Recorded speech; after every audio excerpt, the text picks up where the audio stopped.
स्वागत है आपका हमारे खास कार्यक्रम प्रेस वार्ता में और मैं हूं आपके साथ रिद्धि। प्रेस वार्ता के जरिए हम आपको उन खबरों से रूबरू कराते हैं जो देश की सुर्खियों से लेकर विदेश की घटनाएं बनी रहीं, राजनीतिक हलचल से लेकर खेल की बड़ी जीत बनी रही। हर उस क्षेत्र की खबर आपको बताते हैं जिनका सीधा नाता आपसे होता है। प्रेस वार्ता के जरिए हमारी कोशिश रहती है कि हर खबर को इस तरह प्रस्तुत किया जाए कि आप न केवल सूचित रहें बल्कि उन घटनाओं और बदलावों के प्रति सजग भी रहें। ऐसी तमाम बड़ी खबरों को लेकर हमारे साथ जुड़ गए हैं हमारे एडिटर सूरज पाठक जी, स्थानीय संपादक राजेश सक्सेना जी, उत्तर प्रदेश से लखनऊ ब्यूरो ज्ञानेश वर्मा जी, उत्तराखंड से state bureau head Mahesh Saini ji और छत्तीसगढ़ से स्थानीय संपादक सुनील नामदेव जी। आप सभी का बहुत बहुत स्वागत है। सबसे पहले मैं सूरज जी के पास आना चाहूंगी। सूरज जी, आज की अंतर्राष्ट्रीय खबरें कौन सी हैं? देखिए, यदि अंतर्राष्ट्रीय स्तर पर बात की जाए तो खबर है यूक्रेन को लंबी दूरी के हथियारों से रूस में हमले को मंजूरी देने के लिए तैयार हैं जो बाइडेन। दरअसल अमेरिकी राष्ट्रपति चुनाव के बीच में यह जो खबर आ रही है क्योंकि यहाँ रूस यूक्रेन युद्ध को लेकर एक बार फिर तनाव बढ़ा हुआ है। यूरोपीय अधिकारियों का कहना है कि अमेरिकी राष्ट्रपति जो बाइडेन यूक्रेन के लिए रूसी क्षेत्र के भीतर लंबी दूरी से पश्चिमी हथियारों से हमला करने की मंजूरी का रास्ता साफ करने की कगार पर हैं। रूस के राष्ट्रपति पुतिन ने नतीजे भुगतने की चेतावनी दी है। ब्रिटेन के नए पीएम कीर स्टारमर ने व्हाइट हाउस को पहली आधिकारिक यात्रा पर पहुंचे हैं और ब्रिटेन ने पहले ही अमेरिका को संकेत दिए है कि यूक्रेन की अपनी स्टार्म शैडो लंबी दूरी की मिसाइलों का इस्तेमाल करने की यूक्रेन को सीमा से दूरी रूस और सैन्य ठिकानों पर हमला करने की अनुमति देने के उत्सुक हैं। अब यहाँ एक तरफ जहाँ बात हो रही है कि पुतिन ने नतीजे भुगतने की चेतावनी दी, अब यदि अमेरिका इनकी मंजूरी देता है लंबी दूरी के हथियारों का प्रयोग करने की, तो ऐसी स्थिति में इस युद्ध की भयावहता और बढ़ जाएगी। दूसरी तरफ बात करें तेल अवीव की जो खबर है, क्योंकि इजरायली हमले में घायल हुए एक बच्चे को मलबे से बाहर निकालने की जब कोशिश की जा रही थी तो वो तस्वीर इस समय बहुत वायरल हो रही, क्योंकि इजरायली सेना ने गाजा में नुसीरत शिविर कैंप में हमला किया। हमले में 16 लोगों की मौत हो गई, 45 लोग घायल बताए जा रहे हैं। हालांकि ये बताया जा रहा है कि मलबे से घायल लोगों को भी निकाला जा रहा है और अब तक इसमें 40,000 फिलिस्तीनियों की मौत हो चुकी है। दूसरी तरफ बात करूं कि भारत में सबसे ज्यादा खबर जिस खबर की चर्चा है वो खबर है अरविंद केजरीवाल की जमानत की, क्योंकि 177 दिन के बाद वो रिहा हुए हैं।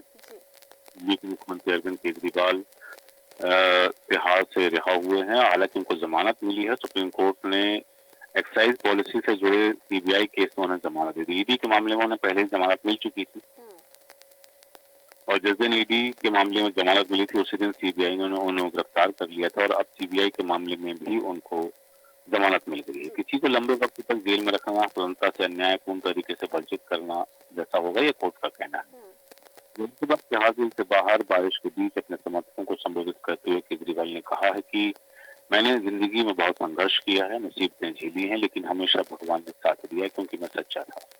इन लोगों ने मुझे जेल में डाला, इन्हें लगा मेरा हौसला टूट जाएगा। मैं जेल से बाहर आया हूँ, मेरा हौसला 100 गुना और ज्यादा बढ़ गया, मेरी ताकत 100 गुना ज्यादा बढ़ गई है। इनकी तलाक है मेरा हौसला कमजोर नहीं कर सकते। इस तरह से उन्होंने जहाँ एक तरफ, क्योंकि जैसी जमानत मंजूर हुई थी उनकी कोर्ट ने जमानत दी, तब आम आदमी पार्टी के कार्यकर्ता में जश्न का माहौल था। मनीष सिसोदिया ने कहा कि भारतीय जनता पार्टी का जो प्लान था वो फेल हो गया है और ये सत्य की जीत है, सत्यमेव जयते है। इस तरह से कई तरह की बातें। तो भारतीय जनता पार्टी ने कहा था कि जिस तरह से उनको शर्तें लागू की गई हैं कि वो एज ए मुख्यमंत्री कोई काम नहीं कर सकते हैं, कोई फाइलें साइन नहीं करते, सचिवालय नहीं जा सकते हैं, वो कैबिनेट की बैठक नहीं ले सकते हैं, वो एज ए मुख्यमंत्री कोई काम नहीं करेंगे। तब भारतीय जनता पार्टी ने कहा था कि जब वो मुख्यमंत्री का कोई काम नहीं कर सकते, मुख्यमंत्री ही नहीं है, तो उन्हें इस्तीफा दे देना चाहिए। इस तरह की बातें इस मामले को लेकर आई। और एक बात इस मामले से जुड़ी हुई थी, क्योंकि जिस तरह से सुप्रीम कोर्ट ने कहा है कि सीबीआई को अपने पिंजरे को तोड़ने वाली सभी से बाहर आना चाहिए, इसको लेकर भी कांग्रेस ने, समाजवादी पार्टी ने और दूसरे जो विपक्षी दल विपक्षी दलों में निशाना साधा। कि अब कोर्ट ने भी इस बात का जिक्र कर दिया है कि सीबीआई की जो छवि है वो पिंजरे में तोते वाली है, तो इस छवि से बाहर आना चाहिए। तो इस मामले को लेकर भी, इस बात को लेकर भी तमाम तरह की सियासी गलियारों में चर्चाओं का बाजार गर्म रहा है। जी रिद्धि।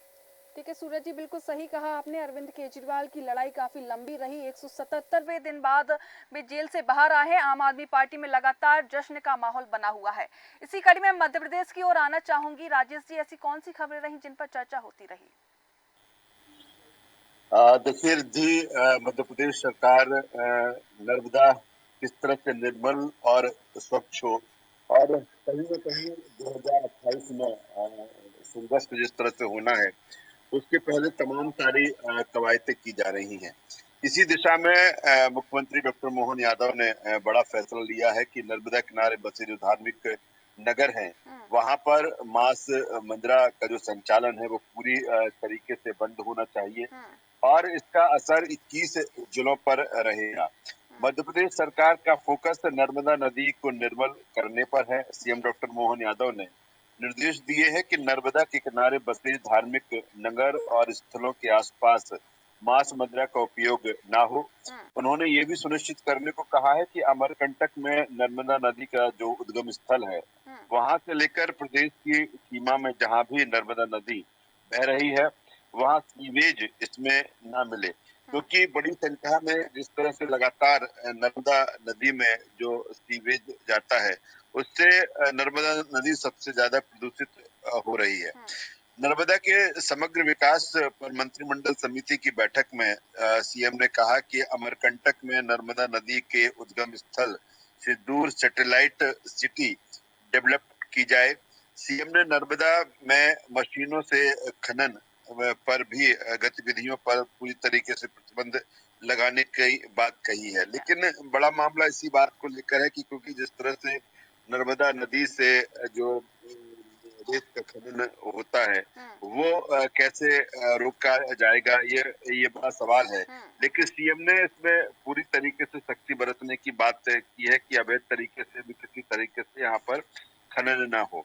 दूसरी तरफ जो अमरकंटक से शुरू होकर खंबात की खाड़ी में मिलने वाली 1312 किलोमीटर लंबी नर्मदा की मध्य प्रदेश में लंबाई 1079 किलोमीटर है। इसके साथ ही सीएम ने कहा है कि पर्यावरण संरक्षण के लिए नर्मदा के आसपास चलने वाली गतिविधियों पर सैटेलाइट इमेज और ड्रोन से नजर रखी जाए, जिससे जो जीआईएस से नदी की दोनों ओर के विस्तार को चिन्हित कर इस पर नजर रखी जाए। एक खबर नगरीय निकाय चुनाव को लेकर है, जो उपचुनाव हुए हैं। प्रदेश के 19 नगरीय निकायों के 19 वार्डों में हुए उपचुनाव के नतीजे शुक्रवार को आए। इनमें से बीजेपी के 13 पार्षद जीते, जबकि कांग्रेस 4 सीट पर ही सिमट गई। इंदौर में पीसीसी चीफ जीतू पटवारी का जो क्षेत्र है, जहां जिस वार्ड में उनका घर आता है, वहां पर कांग्रेस हारी और बीजेपी के जितेंद्र राठौर ने 4255 वोट से वहां पर जीत हासिल की। वार्ड 83 की इस सीट में कांग्रेस प्रत्याशी विकास जोशी रहे। इसी तरह बालाघाट पालिका के वार्ड 22 की सीट भाजपा के खाते में गई। तो कुल मिलाकर जो 19 सीटों पर चुनाव हुए, जिसमें बीजेपी ने 13 पर बाजी मारी और कांग्रेस 4 पर ही सिमट गई। एक खबर नए मुख्य सचिव को लेकर है। मध्य प्रदेश के नए मुख्य सचिव का फैसला जल्द होने वाला है। सीएम डॉक्टर मोहन यादव की तरफ से 2 नाम प्रमुख रूप से दिल्ली पहुंचाए गए हैं। इनमें 1989 बैच के जो आईएएस अनुराग जैन, जो अभी दिल्ली में ही प्रतिनियुक्ति पर सड़क परिवहन और राजमार्ग मंत्रालय में सचिव हैं। दूसरे 1990 बैच के डॉक्टर राजेश राजौरा हैं। राजौरा वर्तमान में सीएम के अपर मुख्य सचिव हैं।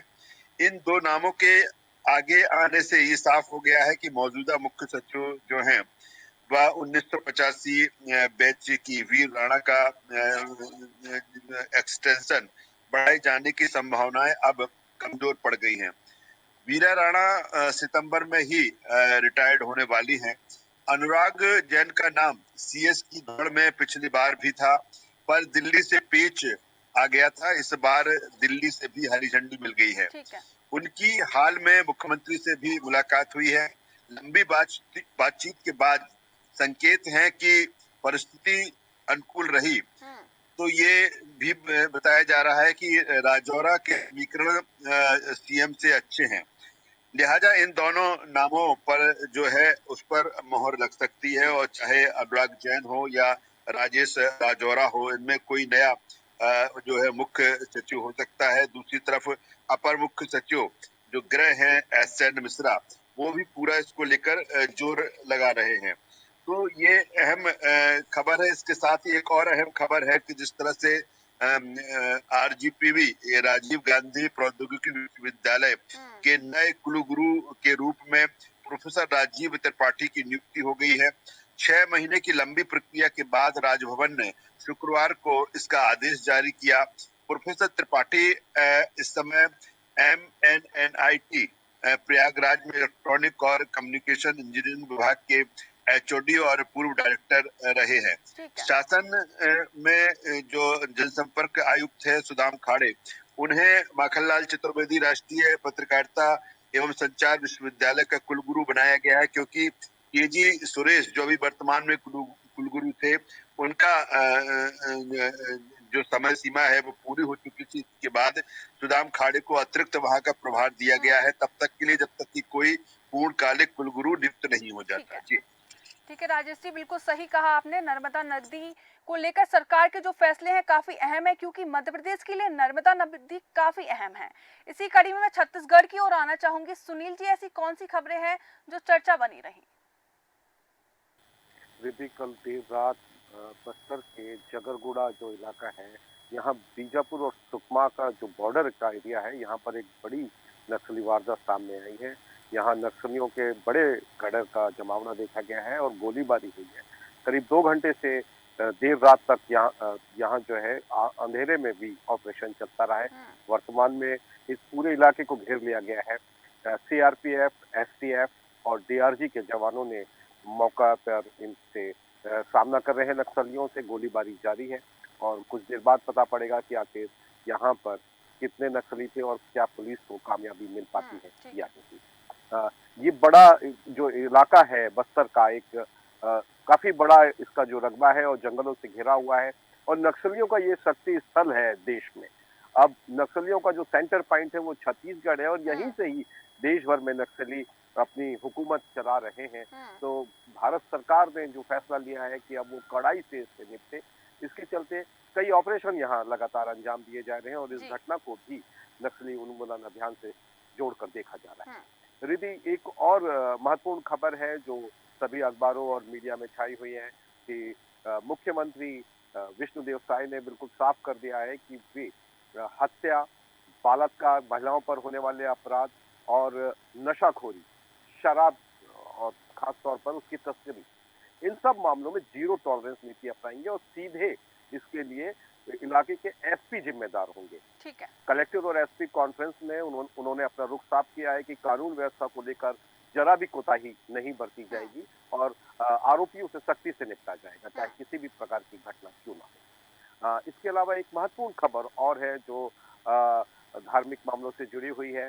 बिलासपुर से 40 किलोमीटर दूर लगभग महामाया का काफी बड़ा मंदिर है। आस्था यहाँ लोगों की काफी है और सालाना यहाँ लाखों लोग देवी के दर्शन के लिए आते हैं। रिद्धि, मैं बताना चाहूंगा कि ये 11वीं शताब्दी का मंदिर है और जिसकी मान्यता जो है हमारे शास्त्रों में जो 52 शक्तिपीठ हैं देवियों के, उसी की तर्ज पर इसे पूजा जाता है। और यहाँ पर अब काशी विश्वनाथ और उज्जैन महाकाल में जिस तरह की व्यवस्थाएं हैं ठीक वैसे ही यहाँ मुहैया कराई जाएगी। देवी के भक्त काफी खुश है क्योंकि अब नवरात्र का सीजन आने वाला है और आस्था के इस पर्व पर उनके जो धार्मिक स्थल है इसके विकास को लेकर भारत सरकार ने जो घोषणाएं की हैं, जो संरक्षण किया जा रहा है, जो प्राचीन मंदिर है जिनकी धार्मिक मान्यताएं हैं, ऐसे धर्म स्थलों को चिन्हित कर उन्हें विकसित किया जा रहा है, उसे इस सर्किट से जोड़ दिया गया है। तो इससे टूरिज्म की संभावनाएं बढ़ेंगी, इलाके के लोग काफी खुश हैं। जी रिद्धि। ठीक है सुनील जी, बिल्कुल सही कहा आपने। इसी कड़ी में मैं उत्तर प्रदेश की ओर आना चाहूंगी। ज्ञानी जी, ऐसी कौन सी खबरें हैं जो सुर्खियां बनी रही? रिद्धि, आपको बताना चाहूँगा बड़ी खबर ब्यूरोक्रेट्स है कि ये शुक्रवार को देर रात लगभग 29 आईएसओ का ट्रांसफर कर दिया गया और इनमें लगभग 13 जिलों के डीएम जो हैं उनको बदल दिया गया। अगर हम बात करेंगे तो रविंद्र मंडेर प्रयागराज के नए डीएम बनाए गए और जौनपुर के डीएम रविंद्र मंडेर को बड़ी जिम्मेदारी मिली।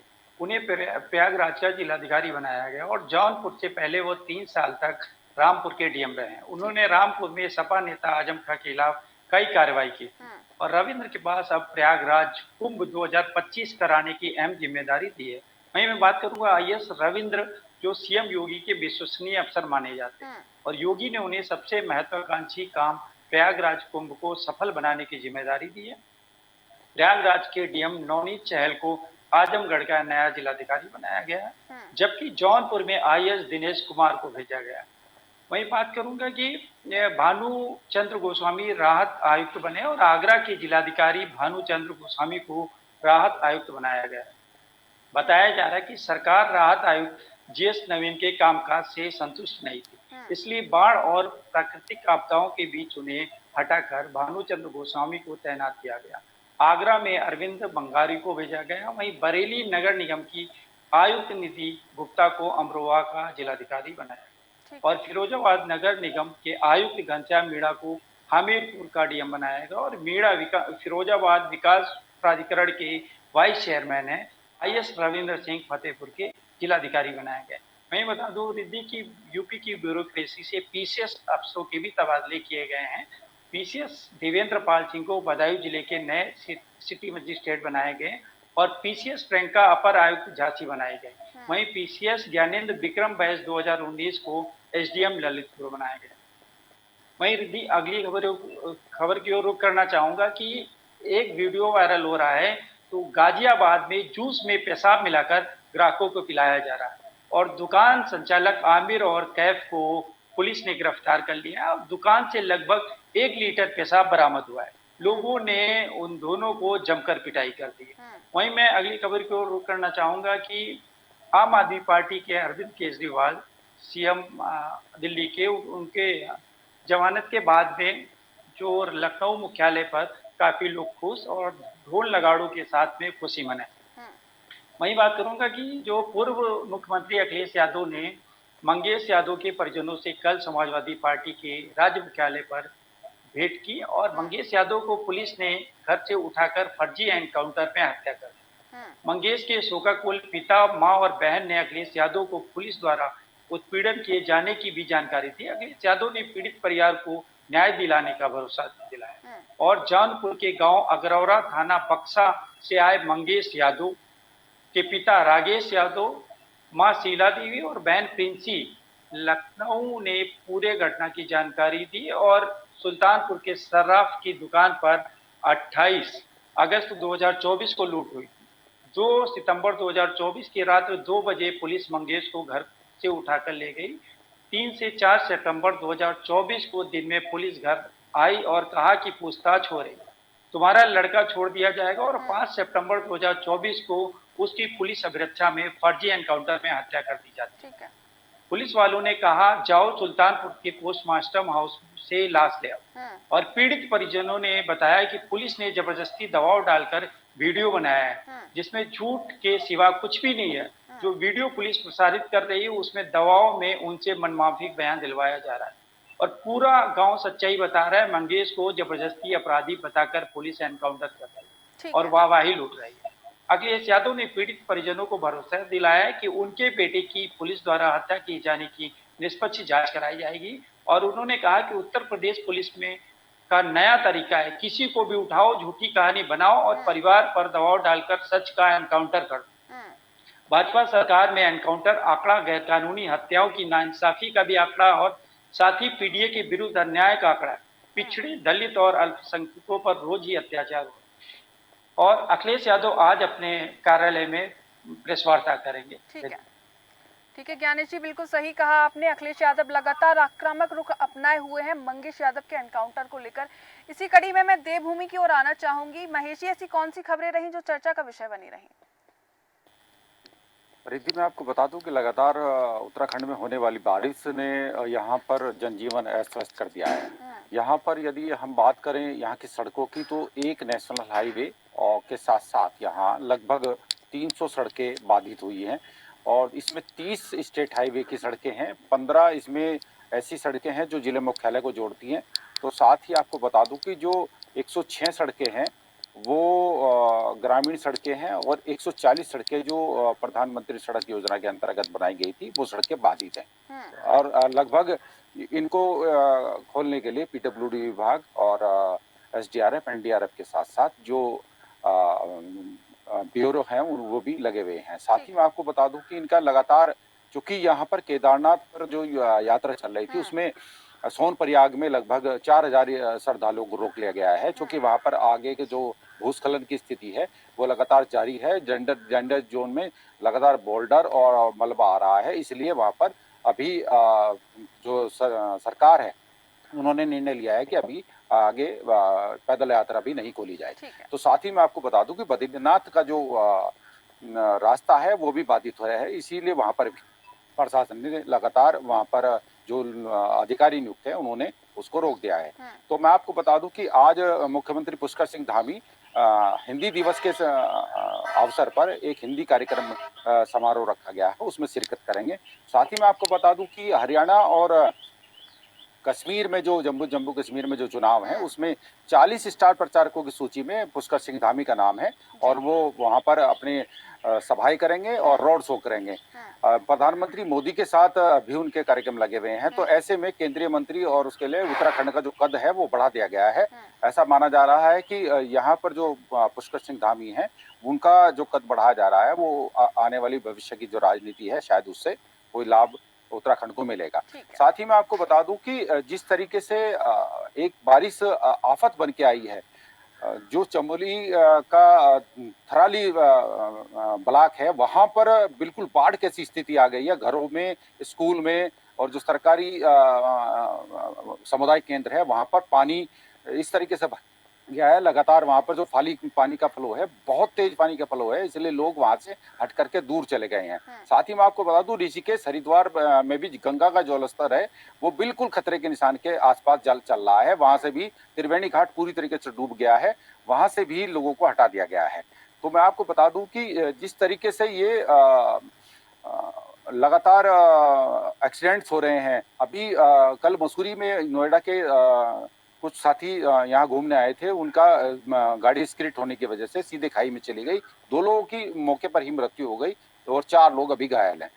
तो ये जो अभी जो एडवाइजरी है, आपदा की एडवाइजरी है रिद्धि, उसमें आपदा की एडवाइजरी में स्पष्ट लिखा गया है कि मोड़ पर लगातार वो अपनी धीमी स्पीड रखें और वहां पर किसी तरह का भी वो स्पीड में ज्यादा ना काटें, नहीं तो स्किड होने के चांसेस ज्यादा हैं। ये एक घटना भी स्किड होने से हुई है और अभी जो आगे 24 घंटे का जो अलर्ट है वो लगातार अलर्ट जारी है। उसमें उत्तरकाशी के चाहे वर्णवत पर्वत हो, केदारनाथ के पहाड़ हो या बद्रीनाथ के पहाड़ हो, यमुनोत्री के पहाड़ हो, सभी पर अलर्ट जारी कर दिया गया है कि अभी कोई भी अनावश्यक रूप से यात्रा न करे और जो श्रद्धालु अपनी यात्रा प्लान कर रहे हैं उन यात्रियों को 14 तारीख यानी कि आज के बाद वो यात्रा कर सकते हैं। अब बहुत ज्यादा दिक्कतें आगे होने वाली नहीं है। जैसे पिंडर नदी की यदि मैं बात करूं चमोली की, तो पिंडर नदी खतरे के से ऊपर है, वो रुद्र रूप बनाए हुए है, ऐसे में बहुत ज्यादा दिक्कतें आने की संभावना है।